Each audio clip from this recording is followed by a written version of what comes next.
Slacking in the studio with my dad, Brian Geary. I think we're live. I think we are good. All right. Alrighty, awesome. Well, thank you so much, Paul. Again, I appreciate it. Yeah, So you are an East Coast guy, right? Originally from Chicago? Chicago. We Awesome. don't really call it. I'd say Midwest. Call ourselves Midwesterners. Yeah, Midwest. That's us, right? So, would you move back? Would you move back to Chicago ever, or you done with the snow? No, I'm done. I always had a dream of living there and living here at the same time. Like I knew a couple of actors that lived in both places because you never want to leave Chicago if you're actually from Chicago. But never worked out. So would I go back now? No. You don't want to shovel anymore, shovel out the car, shovel the sidewalks. I don't want to. That was part of my life. You wake up in the morning, you hear that scrape, scrape, scrape, scrape, and it means people are, same thing in Cleveland. People are scraping their sidewalks with the shovels and can't do it. Yeah. So I'm just gonna jump into music. As a fellow musician myself, how'd you get into that and why? Like, was it just hidden talent? Was it? No, I think I was always struck by music as a boy. In Chicago, we had WLS, was a radio station, and had the top 40, and I would buy little 45s. But I also had the experience of both my parents being deaf, so it was weird because my father didn't really understand music at all, but my mother remembered it from when she was 5. She lost her hearing at the age of 5. So I always felt kind of compelled to try to interpret or translate to her and my father what music was saying to me, what it meant to me. And as a boy, it was just, that rock and roll from the 50s, Blue Moon, bah, bah, bah, bah, dang, dang, dang, dang, all that shit, Yeah. But then as I got older, bands were always a big part of Chicago, like the Buckinghams, the New Colony Six, the guys that did Gloria, the Shadows of Night. Stuff like that was interesting.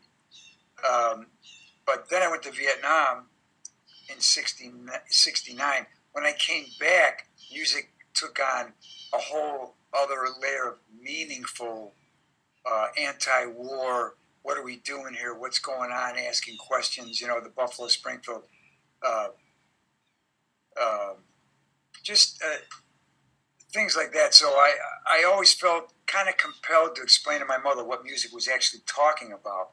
And when the anti-war movement actually brought the war to an end and they brought us all home, the 70s was really ripe with great classic rock music that was really speaking to us. So I kind of got lost in my answer there. Does that That answers it. Let me shut this window. Super important. This bird is like really loud. I'm so sorry. Let me shut the window real quick. I don't know if it's really loud on your end with that bird just chirping. No, I couldn't hear it. That's all right. All right, good. So which leads me into just acting, entertainment. Where did that come in your life? Well, I didn't really think about acting as being something I could do, but when I was at the university in Chicago Circle campus there, I knew that the band I was in was killing me. It wasn't the band that was killing me. It was my behaviors hanging around with people that were doing drugs that was really hurting me.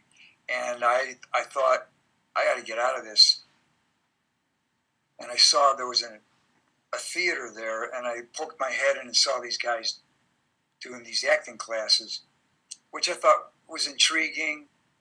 And so I kind of made a decision that I wanted to get involved in acting because I was watching these guys do these acting exercises in the back of the theater. I thought, this is easy. But I didn't really realize at that point that it is a craft and it can be taught and there are tools you can use to learn how to be an actor. I didn't realize that until I got into the actual hands-on acting and learning how to do monologues and things. So Yeah. but the funny thing is about that, Brian, is then I found out that actors do drugs too. So. That's how naive I was. That was pretty stupid. Led around my nose. So I found out, oh, well, cocaine, the world of cocaine was kind of into actors too. So then I had to figure out that it was my own behavioral problem that I had to fix, and that took a while for me to lock into that and understand what I was doing to myself, you know. Yeah. Well, I'm glad you got through that, you know.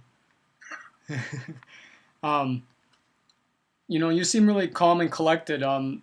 Was there ever a time in the audition room where like you had, you know, anxiety, or even on set, you know, some time that you just... That comes in degrees, I think. I may seem calm and collected, but as an older guy, I guess I am. But I've always there's always that nervous energy, even when being on these movie sets. You do get a little not anxiety, but I think it's normal to be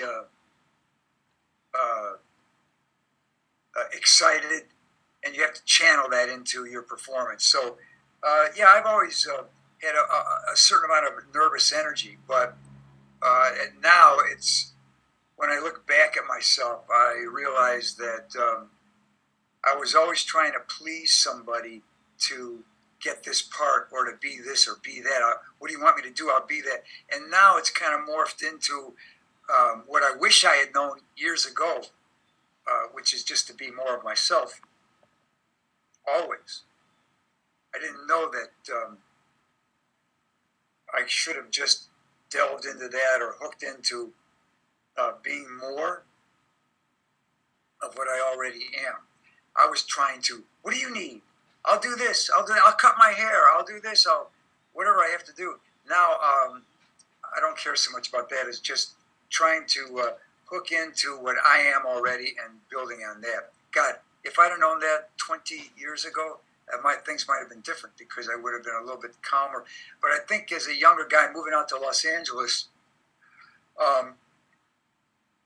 going into auditions, you're already nervous, but I made it worse by trying to look for something else to be other than myself. I hope that makes sense to people, because that's what you really should hook into, is that what you have within you is already enough, and then you need to build on that, rather than, I want to be like that guy. I want to be like this guy. I'm trying to clone that guy's performance. This is insanity. Yeah. That's perfectly a definition of insanity. So things are much better now. I like being myself. I like looking into that. Oh, we like you. We love you, Paul. So, you know, you mentioned you went to college. Did you go to college for the arts? I got out of Vietnam a couple of months early to go to, it's called an early out to go to school. So I got that. And I went to college just to get out of Vietnam. I said, I got to get out of here. So put me anywhere. So I landed in a community college, started taking classes, and didn't realize that I was going to become an actor until 2 years later. I was going to be I don't know. I guess I'll be a teacher. Okay. All I know is I got out of Vietnam a couple of months early, 2 months early, to use the GI Bill. But it wasn't until, and that's when I started doing rock and roll again, only the heavy kind of rock and roll with the drugs and everything. But so 2 years in, what I found, or 2 or 3 years, I found, there's an acting thing. So that's when I really started delving into that. I think that kind of saved my life, because I was just floundering. I didn't know what I was going to be. All I know is I was out of that. I wasn't going to be a medic. I wasn't going to be a hospital corpsman anymore. I was going to leave that life behind. And I just started studying anything, literature, English, things like that. And that kind of led into the acting thing. So that's where I found that. And that really, after college, I went to my acting professor and asked him, what do you think I should do now? And I don't know if I told you the story before. He said, "You guys like, well, I don't think you're going to have any success quickly. You're going to be a much older man before you have success." And I was like, "What the fuck? I don't want to hear that." Yeah. And he was right, though. I didn't have big success until my late 60s when I got the Sound of Metal. So I was struggling as an actor for all those years. And then he directed me after my university days to go to Second City, which is a couple of blocks away. So I went to Second City and studied improvisation, which was also, I consider that to be a great tool in my actor toolbox that I carry on. I'm pretty versatile in improvisation. It also helps any actor that wants to be versatile or be quick on your feet. Yeah. Improvisation is wonderful. Yeah, love improv. Love improv. Yeah. Let me see, what else do I got for you? You know, I guess you kind of covered, but, you know, ever been a point just where you were not booking and, you know, you're just kind of fed up and you're like, I'm going to do something else or something along those lines? Yeah, well, that's the thing. You know, what you kind of got to do when you get out to LA is you got to have a day job. You can't just sit out here next to the pool with the phone thinking somebody's going to call you. You need to find something. What are you going to do out here? How are you going to pay your rent out here? What are you going to do to make a living? So, being a sign language interpreter, I had that to do. I could make a living as a sign language interpreter and go to as many auditions as I can. Now, I'm talking about 20, 25, 30 years of auditioning for parts out here and being a sign language interpreter. And so what happens is you start missing auditions because you've got a gig. That happens. If you go to the audition and forsake your gig, you're going to get fired. And yet, how are you going to? So there's a catch-22 situation. All actors have that here. Every actor in New York, Los Angeles, Chicago, they have the same thing. I got to pay my bills. Some of us have to raise children. You know, you're having a life, you get married. But so that's kind of what the catch-22 situation is. And that's what I did. I missed some auditions. I got a couple, but I always found myself treading water, trying to get that next one-line part in a TV show or one line in a movie. Like one of the first movies I got out here was the Bruce Lee story, Dragon, you know, it was a big movie. Yeah. I got one line in that movie. I thought I was doing good. I got one line in that movie as this character, but then after that, it was another 5 years till I got anything. So you spend 5 years trying to get another one-liner while you're doing your day gig. So it's easily mentally to get stuck in this place of, I'm not acting. So what you do instead is what I did. I found some theater gigs to do, 99-seat theater. I did Deaf West Theater in Los Angeles just to keep my chops up as an actor or to psychologically feel that I'm an actor. Because certainly the industry's not hiring me for TV, for movies. So I got to feel like an actor. I got to act like an actor while I'm the sign language interpreter or whatever job you've got. So, you know, did I get frustrated? Yes. I tell my agents or my wife, who was an agent for a lot of those years, I don't want to drive from this point of LA, go an hour to another point in Santa Monica. You go in for the audition for a commercial, you know, some stupid ass commercial, get in your car. Now I got to spend another hour and a half to get back home. Dude, that's frustrating. And you go, you know what? You feel like you're being disrespected, but hey, they don't know who I am. They don't know what's going on. So you can't take it personally. If you want to do this, then do it. If you don't want to, then quit. And I would always say, I quit. I'm not doing it anymore. Then they go, hey, here's a part. They dangle that thing, and you go, oh, fuck. Get back into it. Because you at any moment in Los Angeles, you're about that close to being close to the biggest break of your life. You really are. You never know. And all I needed was a role that could showcase me in the best way possible. And I'll be goddamn, that happened. I got that role in Sound the Metal. It showcased me in the best possible way it could after over 30 years of nothing. It's crazy. So you either want to keep on going or take the crap and go, okay, I mean, it's nothing personal, but, you know, everybody is an actor here. Everybody. Everywhere you go in Los Angeles. Are you kidding me? Everybody's an actor here. And it's not brain surgery. Anybody can be an actor. That's true. Yeah. Doesn't matter how old you are, how dumb you are. I mean, well, hold on. I'm going too far. But if you learn a couple of things along the way, like I said, I've got that toolbox. Improvisation. I know how to work with copy. I know how to make a script. So, but you have to keep on. And I'll tell you another thing. It's not like I never took another acting class. I took a couple of acting classes to learn what's going on in this particular city with commercials.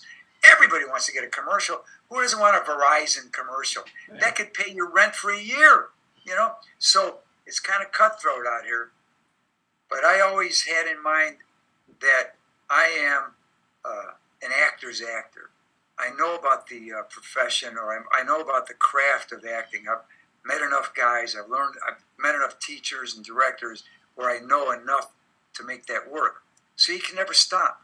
You can never stop. And if you want to quit, good on you, man. Quit. Be happy. Make yourself happy. Get a relationship. Do whatever you got to do to make you happy. But if acting's making you miserable, then by all means, you know, I hate the business. I hate that. Well, all right, well, then quit. I never quite could quit because I never fell out of love with the business of acting. Mm-hmm. I never fell out of love with working on stage in a small 99-seat house with other actors who love acting and doing a piece of art. I never quite lost that. So even though the business part, movies, television, even though I could see they didn't give a rat's ass about me, I still was in love with doing a piece, doing some art with other actors who appreciate it as much as I did, and then actually performing it for an audience who are like here to see it. So that's what actually saved me from actually quitting the business. But did I want to quit? Yeah, man. Yeah. You feel you can't help but take it personally. You guys are disrespecting me. I don't feel this is. That's an easy rut to fall into. Yeah. And yes, I fell into it, but not quite enough to quit. Not quite enough to quit, you know. Yeah, gotcha. Let's see, what else do I got for you over here? CODA HEART. I love it, man. That's awesome. I have two friends that are deaf. You know, and I hope to eventually somehow get involved with you guys. Of course, I'll have to email Liz and talk with you at some point. But for the people that are going to watch this, you know, tell them a little bit about CODA HEART. You know, your mission, your goal. Well, because of what happened to me in Sound the Metal, I kind of have the ear of quite a few people here. They come to me now. They ask me, "Hey, Paul, what do you think? What, are you talking to me, or this guy behind?" You know, like, so it's a new role for me. But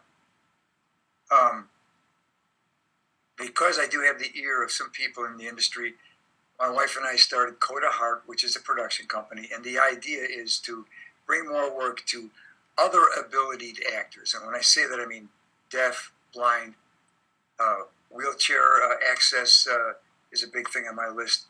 People that use wheelchairs or have other disabilities. I'd like to see more of them in front of the camera and behind the camera. The world that I've always lived in always has people with disabilities, and my parents, all their friends. So I'm quite aware that what I see on the screen isn't the world that I see when I'm walking around the streets with the people that I know. So that's what we're going to do. We're going to create opportunities for people that don't normally get a door open to them. I've got some things I'm working on right now with a few companies. That'll be a CODA HEART co-production. Can't really talk about them except that we're gonna look into some things that will give people opportunities that they haven't normally had. And the first production we're doing is a movie I did last year. It's called The Secret Art of Human Flight. And the director is a gay Filipino guy.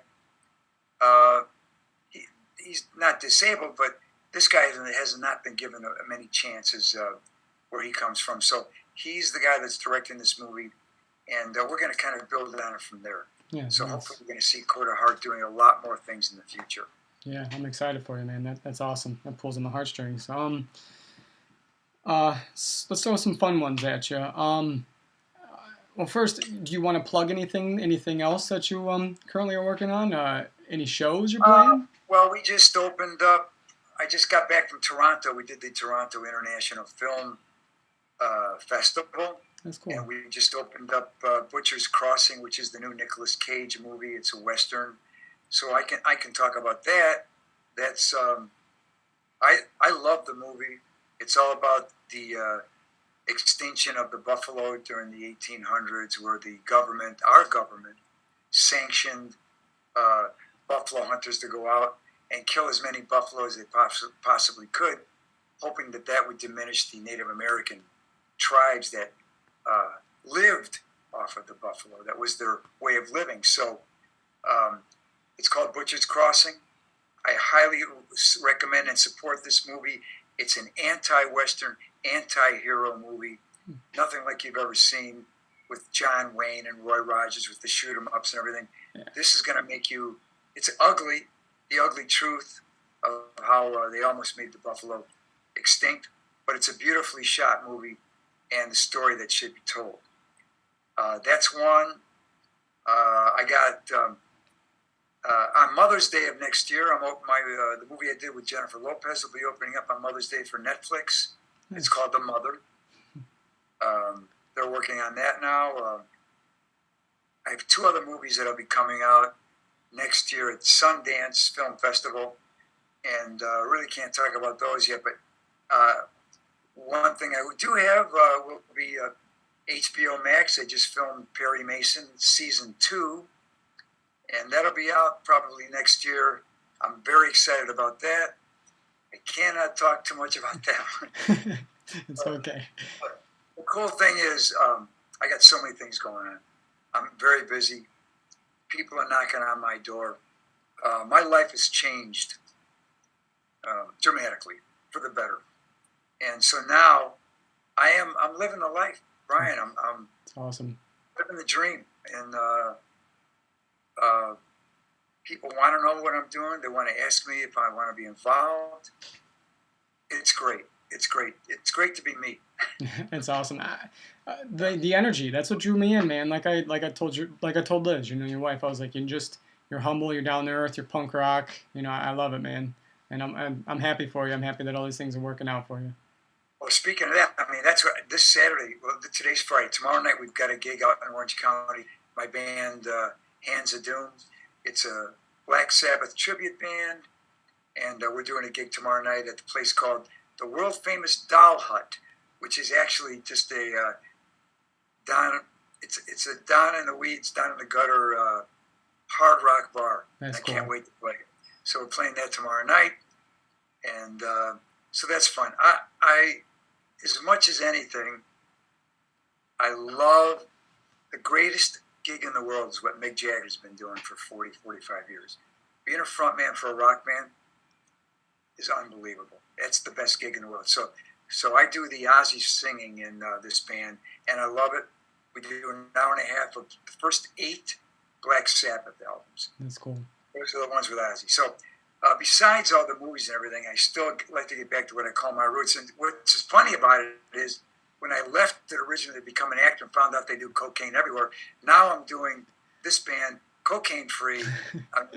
There's no way that you could do this kind of singing and do any kind of drugs. Not even you can't even do it with marijuana. I got to have my shit together when I'm doing this stuff. Oh yeah. So yeah. The vocal, the vocal cords, Absolutely. man. Yeah, Absolutely. you got to take care of those. I know because I used to struggle even on stage, just jumping around and around, screaming, singing, going back and forth. At the end of the show, I'm like, I can't talk, you know. Right, right. Or even if you do a shot of tequila or something, that's the worst thing in the world you can do to your voice. So, although I do still love tequila, I like to do it on my own time. I don't do it on performing or anything like that. Yeah. Let's throw some funny ones at you real quick. I don't know how much time we have. It's not giving me anything, but just Right. in case before it kicks us off. A famous director that you would love to work with. Oh, Scorsese. Oh, yeah. I Yeah. love all of his stuff. Scorsese, Spielberg, all the big ones, of course. And you know, I love Woody Allen movies, although he's probably about done now. And who's the other guy that does? Who's the guy that did? Can't think of his name now because I'm having a brain fart. But guys like that, Yeah. all these big guys that I watched. You know, who's the guy that does? John Travolta when he was doing Tarantino? Did he do Pulp Tarantino. Fiction? Yeah, yeah. Good. Oh, I yeah. love Tarantino. I love Tarantino.